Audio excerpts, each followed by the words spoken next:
Hermanos, la gracia y la paz de nuestro amado Señor Jesucristo siga abundando en el corazón de la iglesia. Nuevamente estamos reunidos ante la presencia del Señor para considerar algunos aspectos importantes de su palabra, como es en esta ocasión que estamos tratando sistemáticamente el libro que nuestro querido hermano Pablo, por el Espíritu Santo inspirado, escribió a las iglesias en Galacia. Recuerda que en la primera y segunda reunión dijimos nosotros que la carta a los Gálatas es una carta circular, porque eran muchas las iglesias en Galacia. Creemos en la propuesta de Galacia del Sur, donde son las iglesias que Pablo y Bernabé empezaron a fundar a partir del Hechos capítulo 13 y 14. A esas iglesias que Pablo fundó fue a las cuales les escribe esta epístola circular, una epístola corta de 6 capítulos, como era costumbre de Pablo siempre, escribir epístolas muy cortas. Entonces, en estas epístolas, el apóstol Pablo empieza a tratar un problema que los judaizantes habían tratado de introducir, la justificación por las obras de la ley a una iglesia, hermanos gentiles, salidos de la paganidad, que no conocían la ley de Moisés, y entonces vienen estos judaizantes, entre comillas, con poderes y autoridad de los apóstoles de Jerusalén. Entonces Pablo empieza a pelear y a luchar a favor del testimonio de Jesucristo y llevando a los Gálatas a la obra de la cruz, lo que produjo la obra de la cruz en Jesucristo en los Gálatas, una salvación basada en la gracia de Dios, porque el Hijo de Dios se dio por gracia y por amor a nosotros, pero esa salvación, aunque fue por gracia, se accede a ello por medio del instrumento de la fe. Entonces hemos desarrollado ya 14 reuniones, hoy sería nuestra reunión número 15, y la perícopa que trataríamos el día de hoy sería Gálatas 4, del versículo 1 al versículo 7. Recuerde que en la reunión anterior leímos nosotros en el 3:29, si vosotros sois de Cristo, ciertamente el linaje de Abraham sois y herederos según la promesa. Entonces vemos al principio cómo Pablo en el capítulo 1 nos muestra la autoridad de su apostolado, que no fue dado por los 12, sino por el propio Señor que se le apareció. Luego habla de su reunión con los 12 en Jerusalén, pero a ellos mismos les muestra que el Señor lo comisionó cuando se le apareció y no los 12, ¿cierto? Les habla del otro evangelio que ellos predican, los judaizantes, que el que predica otro evangelio sea anatema, o sea, es una clara advertencia del Espíritu Santo mostrando que hay un único evangelio, el de la justificación por la fe, no hay más evangelios, ¿sí? Luego en el capítulo 3 Pablo habla entonces ahora de la obra del Espíritu Santo, toca la conciencia de los Gálatas y les dice: ¿ustedes por qué recibieron el Espíritu Santo? O sea, ¿ustedes experimentaron el Espíritu Santo por qué? ¿Por las obras de la ley o por el creer por medio de la fe? ¿Cierto? Ahora apela a la experiencia de los Gálatas para el recibimiento del Espíritu Santo. Luego Pablo apela a Abraham, porque los judaizantes tenían como padre a Abraham. Entonces Pablo mismo apela a Abraham, mostrando que Abraham mismo fue justificado por la fe, no por las obras. Luego introduce a Moisés y la ley, ¿cierto? Entonces ya en el capítulo 3 miramos nosotros cómo el apóstol Pablo nos muestra cuál es la función de la ley, ¿cierto? Y miramos que en esto que estamos tratando es el aspecto de la ley, que Pablo compara la ley con un pedagogo, alguien que estaba encargado, un esclavo de una familia que estaba encargado de los hijos, ¿cierto? Hasta que cumplieran cierta edad.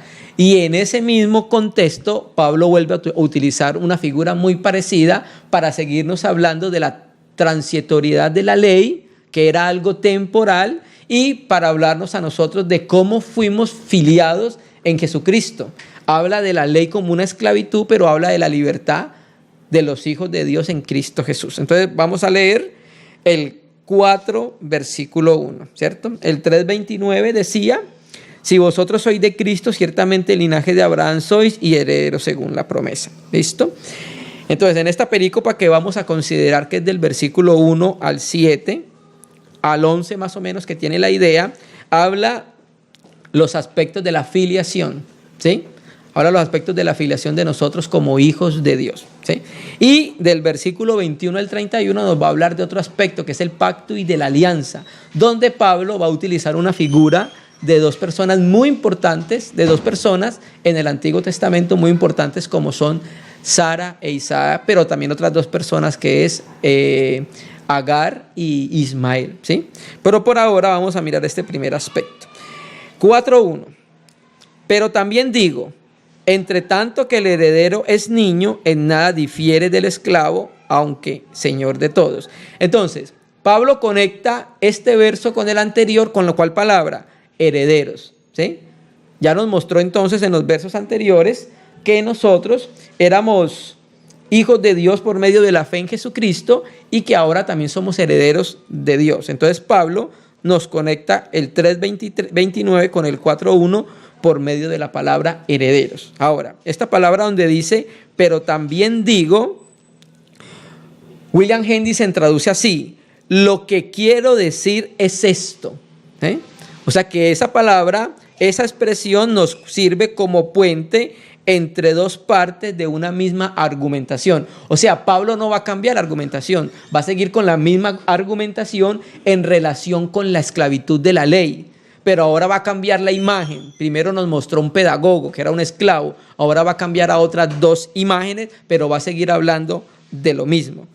Pablo ahora va a emplear una analogía diferente, diferente a la que usó en el 3:22-26, para hacer un contraste entre el periodo anterior a la inmadurez espiritual y a la nueva vida de libertad en Cristo, y retoma el tema introducido en el 3:29, que es la herencia.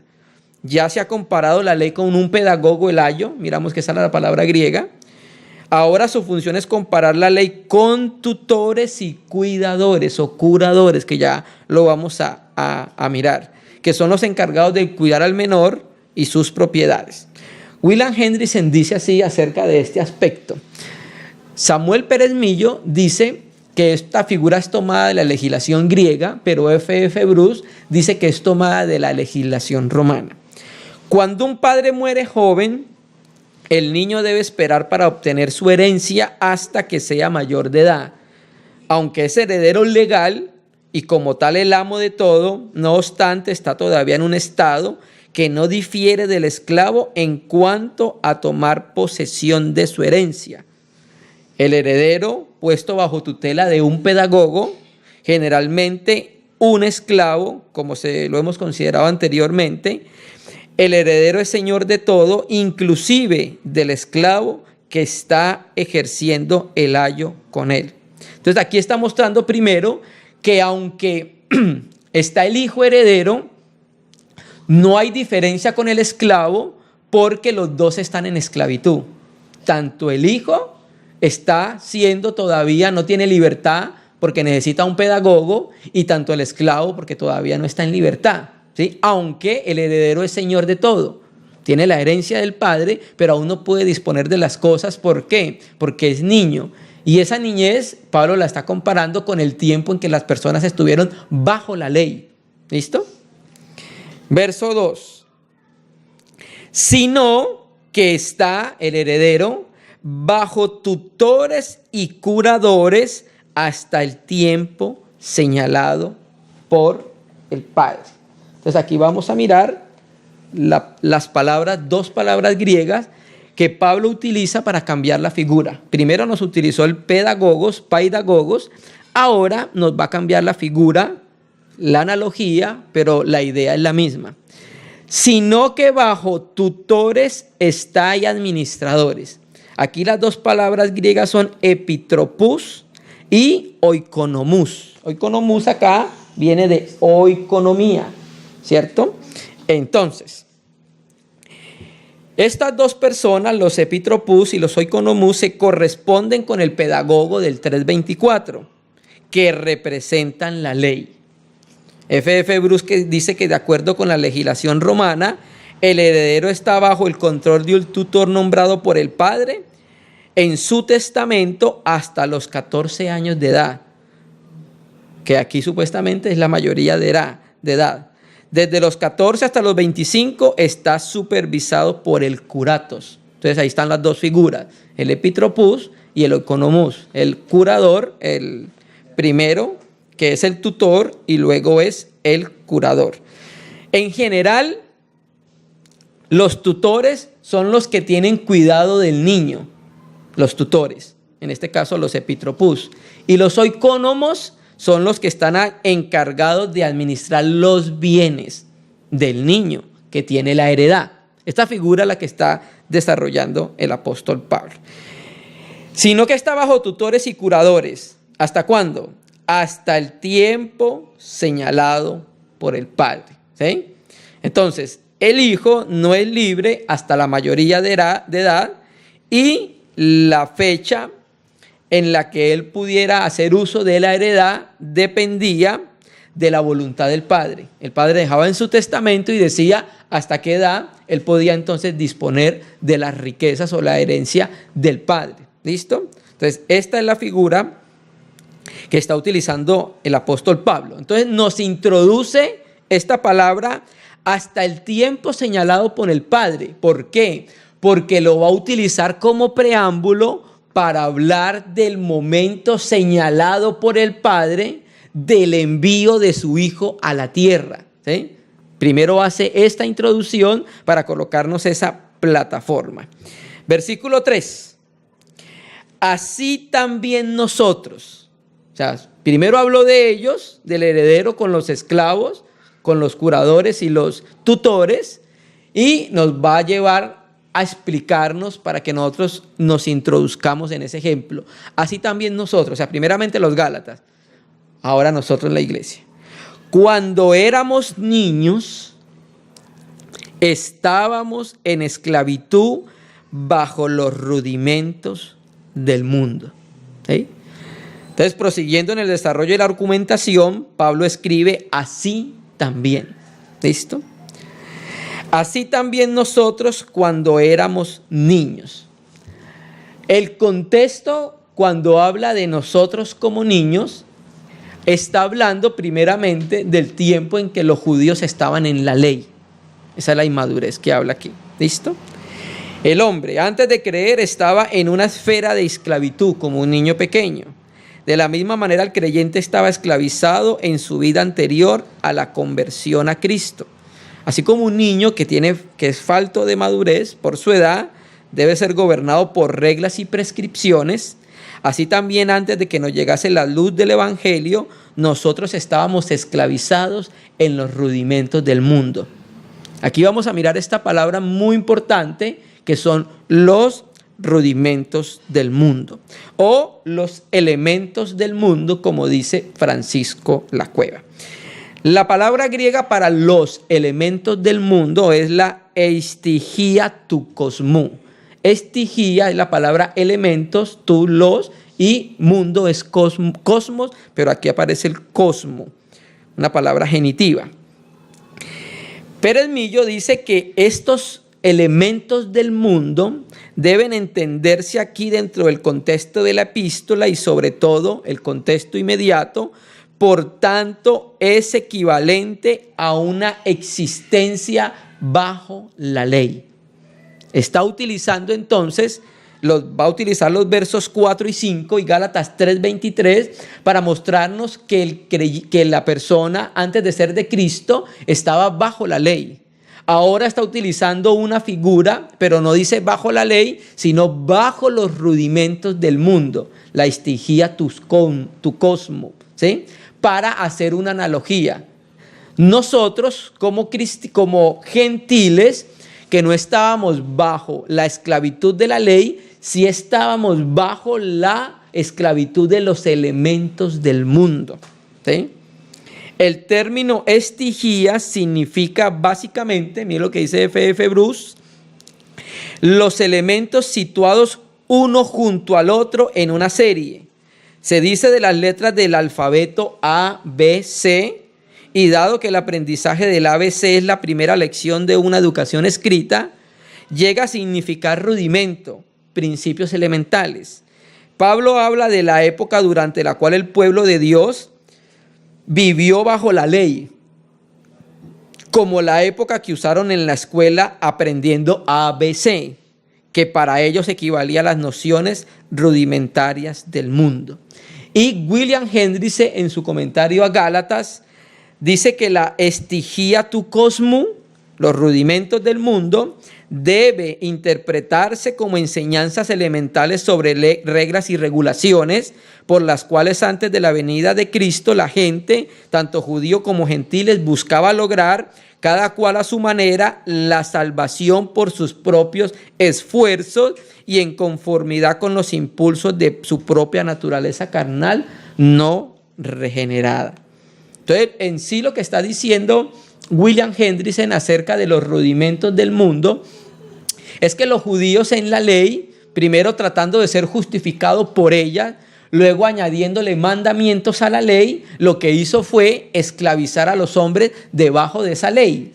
Y los gentiles, que los gentiles aunque no tenían ley, la ley de Moisés, los hombres eran puestos bajo esclavitud al tratar de conseguir la salvación rindiendo culto a las deidades paganas, ¿sí? Entonces, tanto los gentiles, por medio de la ley y las añadiduras de la ley que hicieron los fariseos y los judíos, y tanto los gentiles buscaban ser salvos por medio de la adoración a dioses paganos, por medio de rituales, por medio de cultos, por medio de regulaciones, tanto los unos como los otros. Pablo llama a eso los rudimentos del mundo, los elementos del mundo. Y las personas, tanto judíos como gentiles, transicionalmente estuvimos en las dos. Antes de ser de Cristo, por ejemplo, nuestra experiencia, la de los gentiles, nosotros adorábamos a dioses que no eran de naturaleza divina. Eran de palo, de madera, de piedra, de metal, de yeso, ¿cierto que sí? De hierro. Entonces nosotros, al tratar de adorar esos dioses con D minúscula, al tratar de seguir sus obligaciones, sus normas, Pablo le llama a eso los elementos del mundo, ¿sí? Estábamos esclavizados en los rudimentos del mundo. Y los judíos, con la ley tratando de ser justificados por ella y con las añadiduras que le hicieron, Pablo llama entonces a eso los rudimentos del mundo. Entonces, tanto gentiles como judíos estábamos bajo los rudimentos del mundo. Entonces, más o menos la figura que nos muestra acá nuestro hermano Pablo para hablar acerca de la transitoriedad de la ley y de nuestra posición en esas situaciones que le llama Pablo niñez. ¿Listo? La ley sirvió como ayo, maestro, tutor o pedagogo para conducirnos a Cristo, de modo que durante ese tiempo las lecciones aprendidas deben ser consideradas como los elementos básicos del mundo, ¿sí? Eso lo hacíamos mientras éramos niños, inmaduros, porque no había venido todavía el Evangelio, no había venido todavía la fe, ¿cierto? Y esta situación bajo los rudimentos del mundo queda superada por todo aquel que cree. Cuando una persona cree en Jesucristo, sale de esa esclavitud de los elementos del mundo, tanto de la ley como la adoración a otros dioses, y entonces entra la madurez de los hijos de Dios. Entonces la esclavitud corresponde a la economía de la ley y la libertad corresponde a la economía de la gracia. Amén. Verso 4. Pero cuando vino el cumplimiento del tiempo, Dios envió a su Hijo, nacido de mujer y nacido bajo la ley. Ese nacido, cuando vino el cumplimiento del tiempo, hace relación al versículo 2, que habla del tiempo señalado por el Padre. ¿Listo? Quiero leer el mismo verso del interlineal de Francisco Lacueva. 4. Pero cuando vino el tiempo de la plenitud del tiempo, despachó Dios al Hijo de él, nacido de mujer, nacido bajo la ley. Es aquí donde Francisco Lacueva y Samuel Pérez Millo traducen la palabra enviar como despachar. Lo envió de un lugar a otro lugar, ¿sí? Entonces, explayándose en el resultado de la salvación, Pablo sigue diciendo, pero la fidelidad divina requería que la promesa de Abraham se cumpliese en el tiempo que Dios había determinado en su soberanía. El Hijo de Dios viene no porque el tiempo fuese malo, no porque el tiempo fuese bueno. El Hijo de Dios viene porque fue el tiempo en que Dios estableció en su potestad y en su soberanía en la eternidad para que viniera, ¿sí? Dios, pero cuando vino el tiempo, el pleroma, Dios envió a su Hijo, ¿sí? Aquí el apóstol Pablo, cuando empieza esta argumentación en el versículo 4 y en el versículo 5, tiene algo en mente. Hay un tema central en el apóstol Pablo que lo relaciona con el envío del Hijo de Dios a la tierra. ¿Y es cuál? La hiotesían, que en este caso se llama la adopción, como traduce Reina y Valera, o la filiación. Nosotros le llamamos más bien la filiación, nuestra colocación como hijos de Dios, ¿sí? Entonces el apóstol Pablo, cuando empieza estos dos versículos, el tema central y lo que tiene en mente es la filiación. Aunque el Hijo de Dios vino y nos redimió a los que estaban bajo la ley, lo importante de ese propósito era colocar a los que creyeran en Jesucristo por la fe en una relación de padre e hijo, ¿sí? Aunque es importante que el Hijo de Dios viniera, claro que sí. Aunque es importante que el Hijo de Dios nos redimiera, claro que sí. El objetivo principal del descendimiento del Verbo a la tierra era que las personas que creyesen en Él iban a cumplir, iban a ser introducidos en la promesa que Dios le hizo a Abraham e iban a ser colocados como hijos de Dios, ¿sí? O sea, ese era lo que Pablo aquí está teniendo primeramente en su mente. Entonces, cuando vino el tiempo, cuando vino el cumplimiento del tiempo, que es la culminación de una decisión eterna. Aquí este versículo nos introduce en lo más profundo del sentir del seno trinitario. Porque aquí nosotros vamos a ver en estos versículos cómo el apóstol Pablo nos va a hablar de ese común acuerdo y de esa decisión al cual llegó Dios para el envío del Hijo de Él y la redención de los hombres. Amén. El cumplimiento del tiempo, como dice acá, o el pleroma, que es la palabra griega para cumplimiento, está también relacionada con el tiempo al que se ha referido Pablo como establecido por el Padre para la mayoría de edad del Hijo, del versículo 2.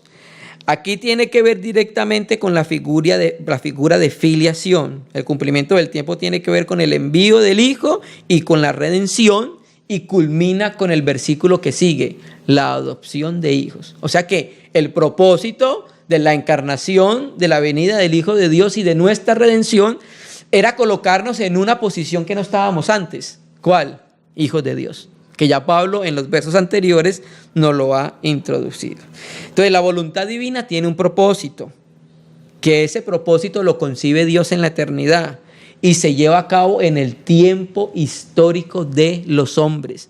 Fue algo que Dios decidió soberanamente en la eternidad. Dios no actuó porque era el mejor tiempo, sino que porque fue el mejor tiempo porque iba a actuar Dios. Pablo habla de lo mismo en otro versículo, Efesios 1, versículo 10. Habla algo muy parecido. Aquí en Gálatas 4 se habla del pleroma del tiempo, del pleroma cronos, del tiempo cronos, pero acá en Efesios utiliza el pleroma kairos. La sazón. Miramos cómo dice Efesios 1, versículo 10.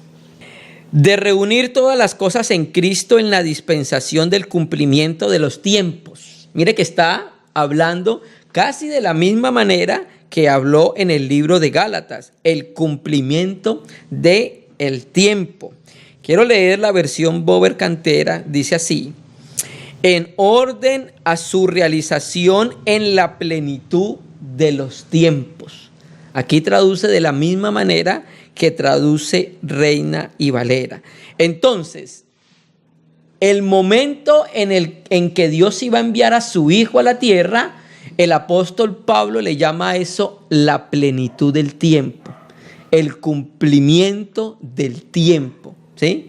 Dios había determinado en su sola potestad un tiempo previsto, determinado en la eternidad, para que su Hijo viniese.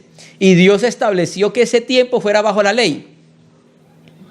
Porque eso tiene un sentido, que el Hijo de Dios nazca bajo la ley. Dios envió a su Hijo, o despachó, como dice Francisco La Cueva, a su Hijo. El plan de redención, originado desde antes del tiempo y de la historia, responde a 3 interrogantes sobre la realización del acto redentor. Una, ¿quién lo haría? El Hijo, no el Padre, el Hijo. ¿Sí? 2, ¿cómo lo haría? Mediante el pago de un rescate, es decir, mediante la obra redentora. 3, ¿cuándo lo haría? En el cumplimiento del tiempo, determinado en el momento de la historia humana.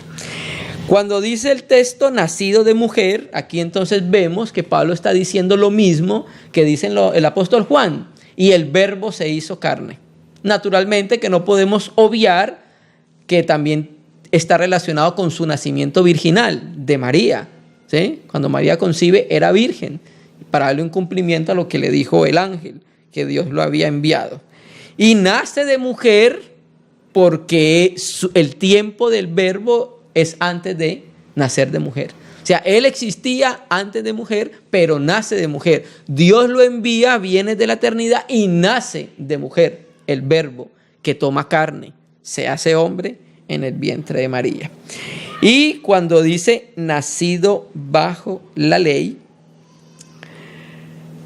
Cristo al nacer de una madre judía, nació como judío y por ende nace bajo la ley. Y recuerda lo que leímos en los versos anteriores acerca de la ley. Estábamos encerrados en la ley. Estábamos en una cárcel al estar en la ley. Eso lo vimos en los versos anteriores. Entonces, Cristo nace bajo la ley para entrar en esa cárcel donde el pueblo estaba esclavizado, para él liberarlo. Aunque Cristo no estaba esclavizado. Cristo no necesitaba de un tutor, ni un epitropus, ni un oikonomo, ni un esclavo. No necesitaba de nadie. Antes él mismo era el que daba libertad para conducir a su pueblo a la libertad, y así que el pueblo entonces ya no dependiera del servicio que prestaba la ley como un pedagogo. Era la única manera de lograr el propósito de redimir a los que estaban bajo la ley. ¿Cómo? Haciéndose carne bajo la ley.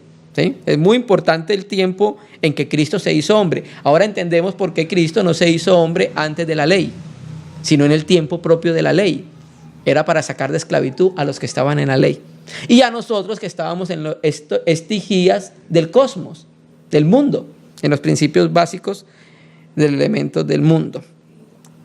En un sentido redentivo, en relación con la redención, el Señor Jesús entró en la cárcel donde el pueblo judío estaba sujeto a esclavitud por las demandas de la ley para librarlos de ella y sufrir vicariamente la pena de la ley y satisfacer todas las demandas de una obediencia perfecta a la ley. La única manera que los judíos pudiesen haber sido sacados de la esclavitud de la ley era que alguien hubiese cumplido las demandas perfectas de la ley, pero nadie la cumplió. O sea que ellos debían estar bajo esa esclavitud. Pero viene Cristo, nacido de mujer, bajo la ley, se introduce en la ley como ellos y muere por nosotros, muere una muerte vicaria y cumple la justicia que exigía la ley, que el hombre tenía que morir. Entonces Cristo lo hace. El hombre tenía que morir porque había ofendido la ley, había pecado, ¿cierto? Había caído en maldición y la paga era la muerte. Cristo la sufre la muerte y entonces cumple la justicia de la ley para sacar de esclavitud a los que estaban bajo la ley. Verso 5. Entonces, ¿para qué Dios envió a su Hijo? ¿Para qué lo despachó, nacido de mujer y nacido bajo la ley? Para o a fin que redimiese a los que estaban bajo la ley, a fin de que recibiésemos la adopción de hijos. Acá me gusta la traducción que tiene la Bover Cantera, filiación adoptiva. La palabra hiotesian significa colocar una persona en la posición de hijo. ¿Por qué no seguimos la traducción adopción? Porque cuando una persona es adoptada no tiene la naturaleza del padre. Pero cuando nosotros creemos en el Señor, fuimos engendrados por Dios, por su espíritu, y participamos de su naturaleza. Entonces, por eso creo que es una mejor traducción, es filiación.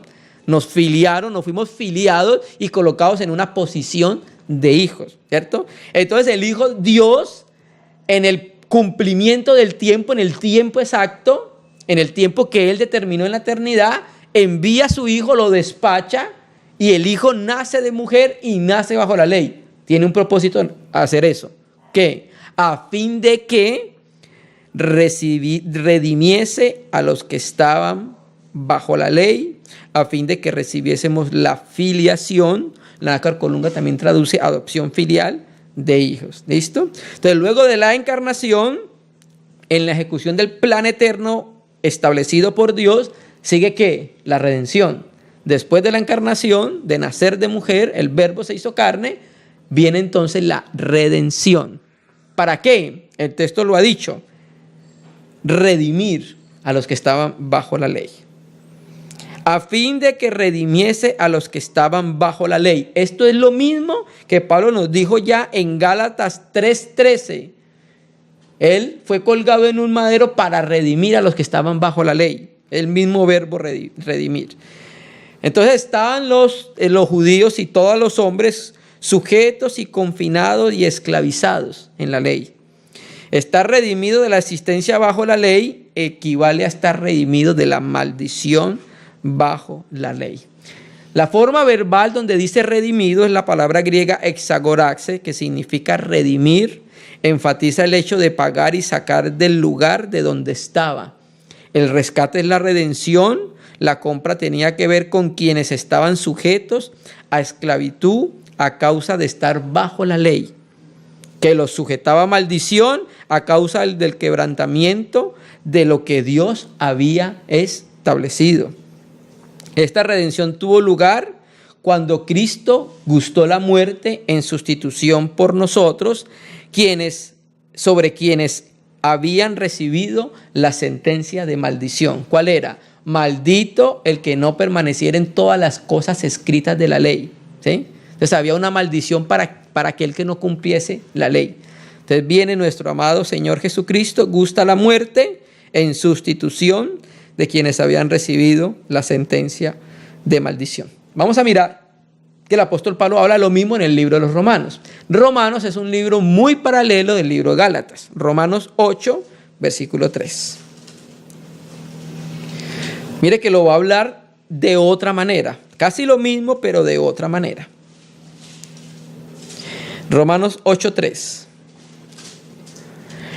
Porque lo que era imposible para la ley, ¿qué era imposible para la ley? Poder declarar justo al hombre. Porque el propósito de la ley no era ese. Además, el hombre caído no podía ser declarado justo por la ley. Por cuanto era débil por la carne, o sea, por el hombre. Entonces, lo que no pudo hacer la ley, Dios enviando a su Hijo en semejanza de carne de pecado. ¿Sí ves? Lo mismo que dice en Gálatas. Y Dios, cuando vino la plenitud del tiempo, el cumplimiento del tiempo, Dios despachó a su Hijo, nacido de mujer, nacido bajo la ley. O sea, que dice lo mismo. Dios enviando a su Hijo en semejanza de carne de pecado. Y muy importante que el Espíritu Santo es delicado para decir en semejanza. No en carne de pecado. En semejanza. Porque el Señor Jesucristo toma la naturaleza de Adán sin pecar. La que tenía Adán sin haber pecado. Dios, enviando a su Hijo en semejanza de carne de pecado y a causa del pecado, condenó al pecado en la carne. Mire esta frase tan importante. Si el pecado es condenado, entonces no existe condenación alguna para quienes están en el alcance de la obra que Dios realizó por medio de Jesucristo en la cruz. ¿Entendemos? ¿No es que Dios condenó al pecado en la carne de Jesucristo? Entonces, aquel que acepta la obra de Jesucristo, la condenación no lo alcanza a él. Mire cómo lo dice Pérez Millo. Me parece bien importante la manera en que Samuel Pérez Millo lo explica en su comentario a la epístola a los Gálatas. La ley demanda la condenación del pecador y el pecado utiliza dicha demanda para la muerte del culpable. Dios hizo que la condenación legal contra los pecadores no se ejecutara sobre ellos, sino que fuese transferida al Hijo suyo, que en carne humana ocupa el lugar de ellos en la cruz. La transferencia que implica la muerte solo es posible en semejanza de carne de pecado, es decir, en la esfera donde es posible la realización de la muerte. De manera que la demanda del pecado apoyada en la ley fue cumplida plenamente al realizarse en el sustituto su efecto mortal que evidencia la soberanía del pecado sobre todos los pecadores. Y puesto que no hay justo ni aun uno, sobre todos sin excepción. La sustitución satisface las demandas de la ley respecto al pecado y libera al pecador creyente del efecto propio que es la muerte. ¿Sí lo entendimos? Entonces, la ley demandaba la muerte del que no la obedecía. ¿Sí? Viene el Señor Jesucristo y se hace hombre porque era la única manera que Dios pudiese gustar la muerte. Recuerde que Dios es espíritu. El Hijo no tenía carne ni sangre. En Él no podía operar la muerte porque la muerte era separación. Entonces el Hijo viene en el cumplimiento del tiempo determinado por Dios, despacha a su Hijo, nace de mujer, nace bajo la ley. Cuando nace bajo la ley va a hacer una obra redentora en la cruz, ¿cierto? Y en la cruz le da muerte al pecado. Entonces la persona que cree en ese sacrificio es librado de la condenación que demandaba la ley, porque ya la justicia de la ley, la demanda que hacía la ley, que era que el hombre tenía que morir y era maldito, fue cargada por Jesucristo en la cruz. Y así fuimos liberados nosotros de la maldición de la ley. Amén, ¿lo entendemos? Qué preciosa obra. Es como si Dios le dijera al Hijo desde la eternidad: Hijo, desciende a la tierra y no vuelvas hasta que hayas hecho la obra de redención. Y sabemos nosotros que la obra de redención es lo primero, porque ahí viene la obra de conformación. Estamos hablando de lo básico, por eso creemos nosotros que la epístola a los Gálatas es una epístola fundamental para colocar fundamentos de la fe cristiana. Amén.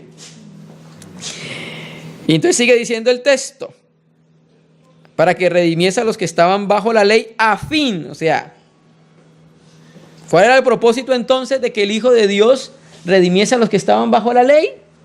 A fin, la palabra griega hina, que es una conjunción de propósito, nos dice que el propósito era que recibiésemos la adopción filial de hijos. ¿Ves? O sea, mire lo que hizo el Hijo de Dios. La encarnación y la redención sirve para colocar a los hombres que están alejados de Dios en una posición de hijos. Bendita obra de redención que hizo el Hijo de Dios. Pero ese es el principio de la obra. Ahí nos colocan en una posición de hijos, de hijos. Pero después nos quiere llevar a hijos maduros. Entonces estamos hablando de la obra primaria de la encarnación y de la redención. El propósito que tenía el Padre de enviar a su Hijo y el Hijo de dignarse a nacer de mujer bajo la ley, no solo era liberarnos del gran mal, del pecado y de la muerte y de la maldición, sino también coronarnos a nosotros, los hijos de los hombres, con una de las más altas bendiciones. ¿Cuál? Ser hijos de Dios. La adopción o la giotesía formaba parte del plan de redención determinado desde antes de la creación. Ese término gios hace referencia a un hijo, pero no a un niño. Para niño hay varias palabras griegas, paidión, ¿sí? Hay muchas palabras griegas, pero hijo es una persona. Aquí gios, que es la palabra que utiliza Pablo, habla de un hijo en general, pero no tanto un recién nacido, sino el que tiene ya los derechos propios de esa condición. En general, en fin, la meta, en conclusión, el fin de la redención de la encarnación es doble. rescatar a los esclavos que estaban bajo la ley esclavizados y los rudimentos del mundo, y colocar a esas personas que estaban en esclavitud en una libertad. Y a libertad Pablo le llama a eso hijos de Dios, en una filiación con el Padre. O sea que nosotros entramos en una relación de hijo con Dios. Antes no la teníamos. Nosotros estábamos alejados de Dios y no teníamos ninguna relación paternal con Dios porque estábamos alejados de Él. Verso 6. Ya faltan los dos últimos versos. Verso 6. Y por cuanto, y supuesto que, entonces ahora que ya sabemos que somos hijos, dice Pablo, y por cuanto sois hijos, Dios envió, la cueva dice, despachó a vuestros corazones el espíritu de su Hijo, el cual clama, Abba, Padre. ¿Listo? Entonces, por cuanto sois hijos, por la fe, nosotros y los Gálatas nos hemos convertido en hijos de Dios por la fe en Jesucristo. Eso lo dijo ya en Gálatas 3:26. Del mismo modo, por la fe hemos recibido el Espíritu Santo, lo mismo que los Gálatas, y hemos sido justificados también por la fe. Entonces, la fe es la operación que nos coloca en esa posición de hijos. Cristo vino, hace su obra preciosa, pero la persona se le aplica esa obra y esa condición de hijo de Dios es cuando cree en el Señor Jesucristo. ¿Sí? Si no hay fe, la persona no puede ser puesta en una condición de hijo. Despachó o envió Dios al espíritu del Hijo de Él. Entonces, la presencia del Espíritu Santo en el corazón del creyente es una evidencia de que es hijo de Dios, de que fue filiado con Dios, de que fue colocado como hijo de Dios. El propósito del Padre no era solamente la redención, sino que cada hijo suyo fuera semejante al Hijo de Dios. Entonces, para eso iba a hacer algo. No solamente que Cristo muriese, se encarnase, muriese, nos redimiere, sino que iba a enviar el Espíritu de Dios. La encarnación nos redime, pero el Espíritu de Dios empieza a trabajar desde el interior para que seamos conformados al Hijo de Dios. Leamos un texto, Romanos 8:9.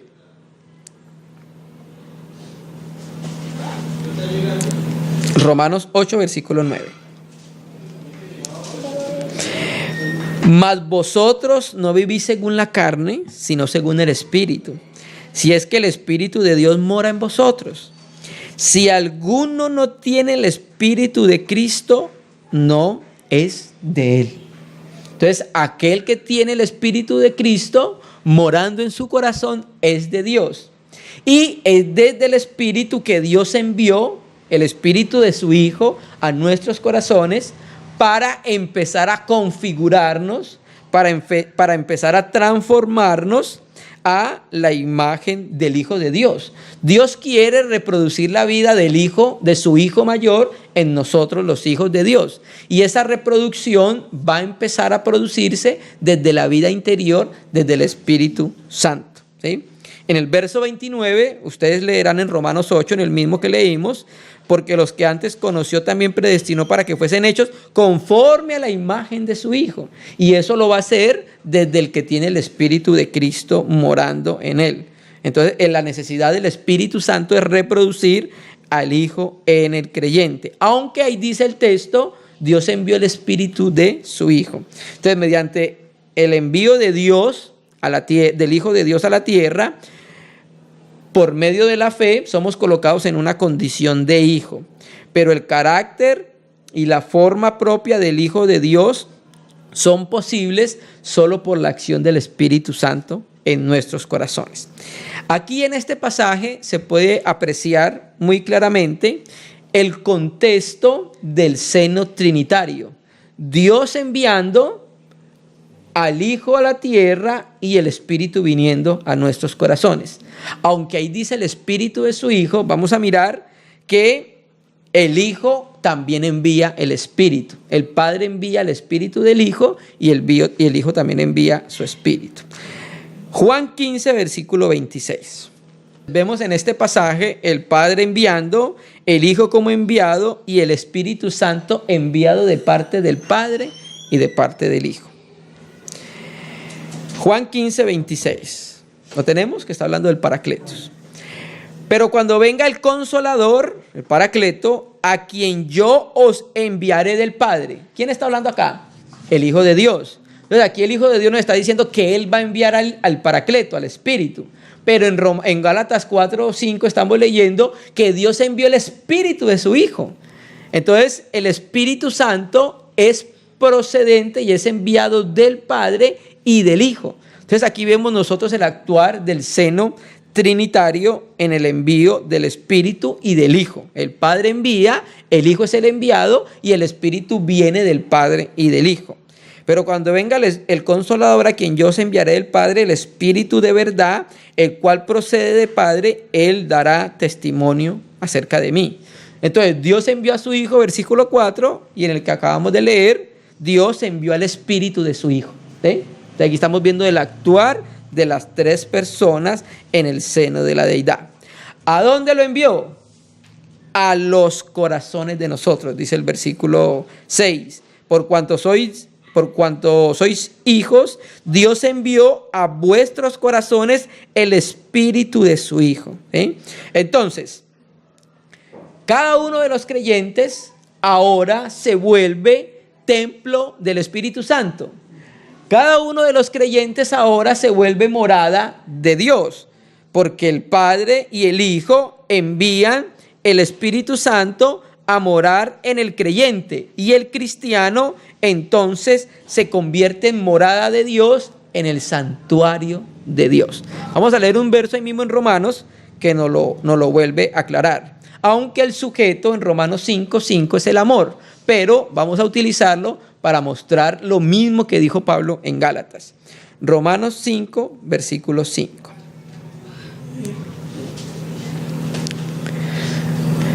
Y la esperanza no avergüenza, porque el amor de Dios ha sido derramado en nuestros corazones por el Espíritu Santo que nos fue dado. ¿Sí me entiendes? Entonces el Espíritu Santo nos fue dado en nuestro interior para morada, para que desde ahí empezara a manifestarse lo que es propio del carácter de Dios. El amor, por ejemplo, que está diciendo acá. ¿Sí? El amor de Dios fue derramado en nuestros corazones. Entonces, como ya está el amor de Dios, nosotros no tenemos que pedir amar, sino que el amor encuentre una salida. Que el Espíritu Santo encuentre una salida para la manifestación del amor, porque ya fue dado cuando recibimos el Espíritu Santo. Y Juan 14, 23 nos dice lo mismo. Juan 14, versículo 23. Respondió Jesús y les dijo: el que ama mi palabra guardará, y mi Padre le amará, y vendremos a él y haremos morada con él.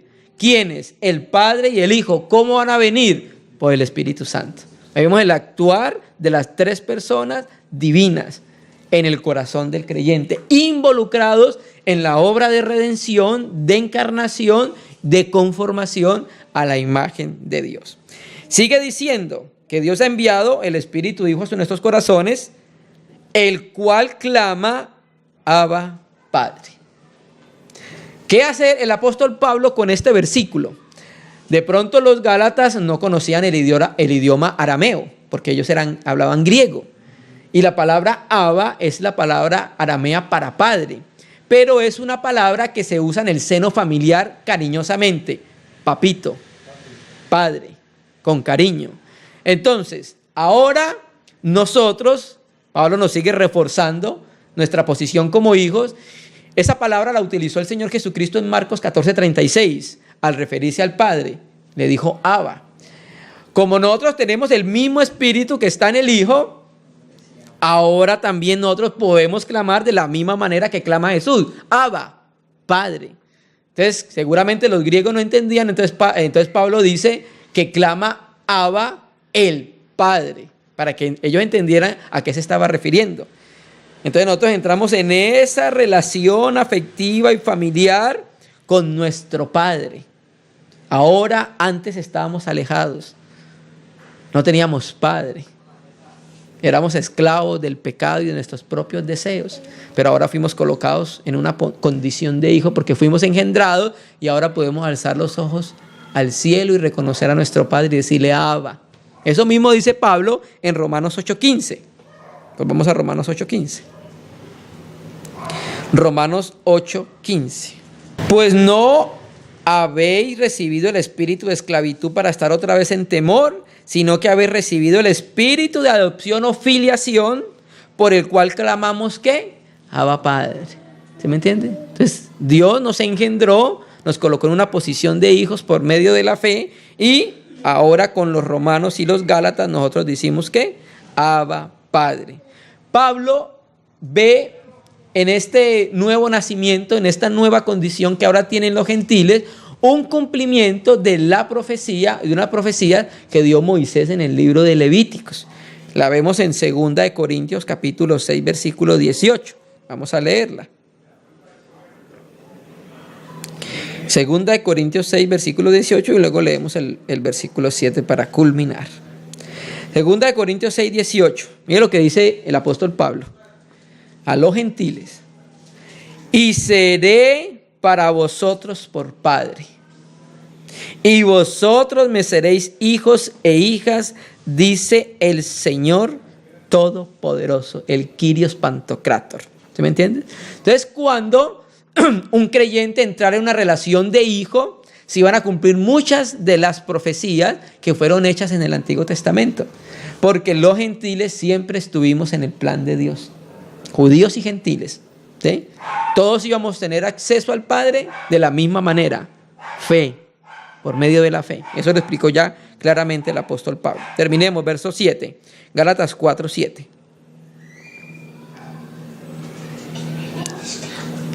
Gálatas 4, versículo 7.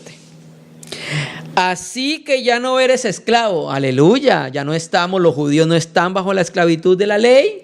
Los gentiles ya no estamos bajo la esclavitud de los rudimentos del mundo, los elementos del mundo, la estigía, tu cosmo. Ya no estamos bajo eso. Ya fuimos liberados en el momento en que creímos en Jesucristo por la fe. Así que ya no eres esclavo, sino que hijo. O sea, nuestra condición, hijo. Y eso es lo que le estaba enseñando Pablo a los Gálatas y a los judaizantes. Y si hijo, también heredero de Dios por medio de Jesucristo. Entonces, la situación bajo la ley que antes se ha considerado genera un espíritu de esclavitud. Voy a leer el mismo texto de la Biblia textual porque aquí hay una variante en los manuscritos griegos. Así que, o de modo que ya no eres siervo, sino hijo. Ahí donde dice ya no eres esclavo, es la palabra griega doulos, para esclavo. Así que ya no eres siervo, sino hijo, y si hijo también heredero por medio de Dios. Voy a leer un comentario textual al Nuevo Testamento griego de Bruce Metzger para hablar acerca de la variante que hay. El manuscrito de la Textus Receptus dice también heredero de Dios por medio de Jesucristo. Los manuscritos griegos más antiguos dice también heredero por medio de Dios. Bruce Metzger, ese es el versículo 7, dice: en sí dice diateu, esa es la palabra, por medio de Dios. Estas son dos palabras griegas. Dia, genitivo, dia significa por medio de, y seu es Dios, por medio de Dios. Mire lo que dicen el comité de traducción.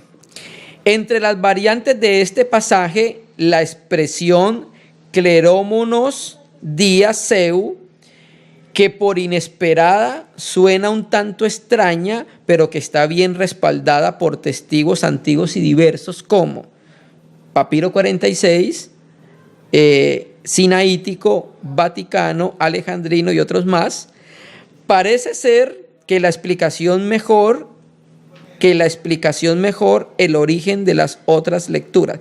Parece ser la que explica mejor el origen de las otras lecturas. En el contexto, el lector esperaría que la preposición dia fuera seguida por el genitivo Christou como mediador y no por Zeus, Dios, como el origen de la herencia. Aun cuando algunas veces Pablo sí usa dia con Zeus, por ejemplo, en el versículo 1.1 de Gálatas y en 1 Corintios 1.9. Los copistas modificaron la expresión menos frecuente de diferentes maneras. Se va a colocar cuáles fueron las diferentes maneras. Seu, un heredero de Dios. Otra, Día Seón, un heredero por medio de Dios. Otra, día Cristou, un heredero por medio de Cristo.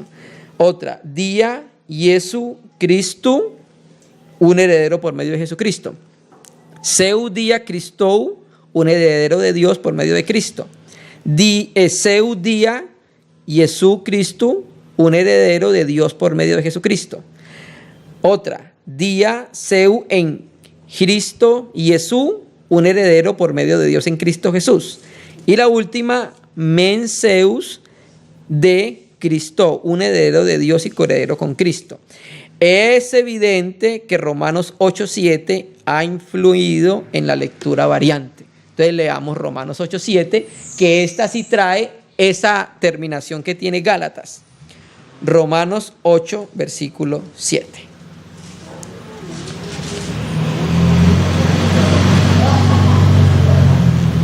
Y si hijos, también herederos, herederos de Dios y coherederos con Cristo. ¿Ves? El texto griego más antiguo de Gálatas 4:7 dice: así que ya no eres siervo sino hijo, y si hijo también heredero por medio de Dios. Entonces nosotros ya no somos esclavos. Una vez que el hombre ha aceptado el sacrificio de Cristo como única base para su salvación y se ha acercado con confianza al Señor por medio de la fe, llama a Dios Abba Padre, y los grillos que lo tenían esclavizado se rompen en el momento de creer en Jesucristo. Los grillos esclavizantes de la ley y de los rodimientos del mundo quedan rotos para quien ya no es un esclavo, sino que hijos. O sea que nosotros ya entramos en una condición de hijos. Y si hijo, también heredero. Ya eso lo leímos en el versículo 3:29. Y si hijo, también heredero por medio de Dios. Ahí termina el manuscrito griego más antiguo. Leamos este versículo. Hebreos 1, versículo 12. Hebreos 1, versículo 12. Versículo 2. Hebreos 1, versículo 2. En Hebreos 1:1 nos dice Dios, en los tiempos antiguos, nos habló por medio de los profetas, por medio de los padres. Y dice el versículo 2: en estos posteros días nos ha hablado por el Hijo, a quien constituyó heredero de todo. Entonces, hermanos, ¿quién es el heredero? El Hijo de Dios. No cabe la menor duda. Pero por nuestra unidad con Cristo, por ser puestos en Cristo, nosotros vamos a heredar juntamente con el heredero de todo. Y eso no lo hace la ley. La ley no coloca al hombre en una posición de hijo heredero con Jesucristo. La ley lo que tiene son demandas para que el hombre que las haga viva por ellas. En cambio, la fe sí nos coloca en una posición de hijo. Y nos coloca en Jesucristo. Y al colocarnos en Jesucristo, heredamos todo lo de Cristo. ¿Y Cristo es heredero de qué? Todo es nuestro. Esto lo dice el apóstol Pablo en Romanos. Sea la vida, sea la muerte, todo es vuestro. ¿Sí? Entonces, a la herencia a la que somos llamados es posible por ser hijos de Dios en Cristo Jesús. Ya lo leímos en Romanos 8:17. Si hijos, también herederos, herederos de Dios y coherederos con Cristo. Entonces, una de las bendiciones de ser hijos de Dios es que vamos a disfrutar de una herencia por gracia. Por gracia, no por medio de las obras, hermano. Fue Dios quien envió a su Hijo, y ambos, el Padre y el Hijo, enviaron al Espíritu Santo, que hace posible la relación con el Hijo y la regeneración de filiación como hijos de Dios. Entonces, como Dios, el Padre, el Hijo y el Espíritu Santo está involucrado en esta operación, por eso el texto termina diciendo: día seu por medio de Dios. O sea que la operación de redención, de encarnación, de colocación como hijo, de ser heredero de todo por medio de Jesucristo, es una operación del seno de la Trinidad. Es una operación del Padre, es una operación del Hijo y es una operación del Espíritu Santo. Entonces, por eso creemos que el manuscrito griego más antiguo atestigua la realidad de ese versículo. Dia seu, por medio de Dios. Somos herederos por medio de la operación que Dios hizo para colocarnos en esa condición de hijos, hermanos. Entonces, cada vez esta epístola a nosotros nos va fortaleciendo en nuestra relación como hijos, nos va fortaleciendo en nuestra fe. Empezamos por medio de la fe y vamos a terminar por medio de la fe. El fin de la fe es la salvación de nuestras almas. Está mostrando entonces el apóstol Pablo la ventaja que tenía la fe sobre la ley. La ley tenía un propósito, pero no te colocaba en una condición de hijo. La fe, por medio en la obra de Jesucristo, te coloca en una condición de hijo, recibe la bendición de hijo, entras en una relación paterno-filial con el Padre, puedes llamarle Abba y puedes ser heredero, algo que no hacía la ley. A eso estaba apuntando el Espíritu Santo por medio de Pablo, hermano. Amén. Que el Señor entonces siga ayudándonos a conocer las inescrutables riquezas de su palabra. Vamos a orar al Señor.